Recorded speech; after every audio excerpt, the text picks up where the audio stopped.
Ito pala ang kwento ng buhay ni Juan Ponce Enrile. Si Juan Ponce Enrile, 1924 hanggang 2025, ay isang pangunahing figure sa kasaysayan ng Pilipinas sa loob ng mahigit 6 na dekada, na nagsilbi sa ilalim ng 8 pangulo.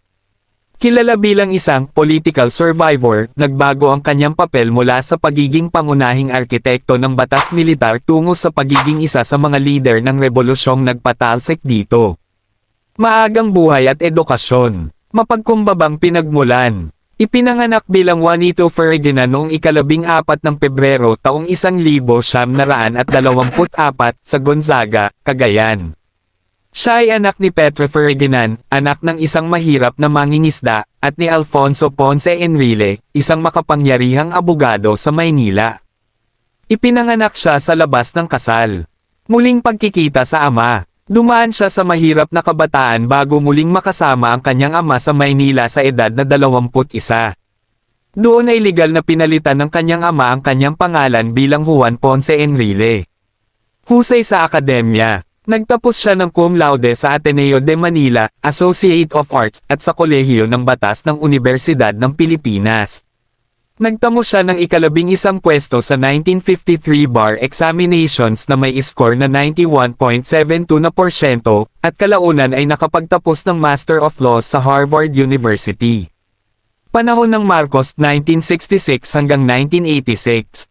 Arkitekto ng Batas Militar. Bilang kalihim ng tanggulan sa ilalim ni Ferdinand Marcos Sr., si Enrile ang pangunahing tagapangasiwa ng Batas Militar 1972 hanggang 1981. Tumulong siya sa pagbalangkas ng legal na batayan ng deklarasyon nito. Ang pekeng ambush. Ginamit ni Marcos ang umano'y pananambang sa sasakyan ni Enrile noong ika-22 ng Setyembre taong 1972 bilang dahilan upang ideklara ang batas militar. Noong revolusyon ng 1986, inamin ni Enrile na peke ang ambush, bagaman binawi niya ang pahayag na ito sa kanyang memoir noong 2012. Ang pagtiwalag. Noong Pebrero taong 1986, matapos mawala ng tiwala kay Marcos at matuklasan ang planong pagpatay sa kanya, kumala si Enrile kasama si General Fidel Ramos. Ito ang nagpasiklab sa Rebolusyong People Power sa EDSA na mapayapang nagpatalsik kay Marcos at nagluklok kay Corazon Aquino bilang Pangulo. Pagkatapos ng revolusyon at karera sa lehislatura, magulong transisyon. Nagsilbi siyang kalihim ng tanggulan sa ilalim ni Pangulong Corazon Aquino ngunit napilitang magbitiw noong huling bahagi ng 1986 na matapos may ugnay sa mga tangkang kudeta. Panunungkulan sa Senado at Kamara.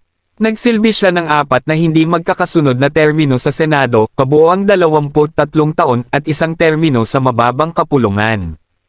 Pagiging Senate President. Siya ang ika-26 na Pangulo ng Senado mula 2008 hanggang 2013.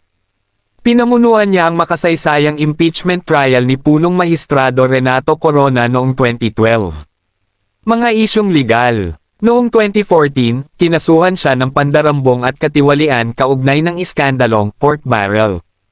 Pinayagan siyang makapagpiyansa noong 2015 sa makataong kadahilanan dahil sa kanyang edad, at tuluyang napawalang sala sa lahat ng kaso noong 2024 at 2025. Huling taon at pagpanaw. Pagbabalik sa kapangyarihan. Sa edad na 78, hinirang siya bilang Chief Presidential Legal Counsel ni Pangulong Ferdinand Bongbong Marcos Jr. noong 2022.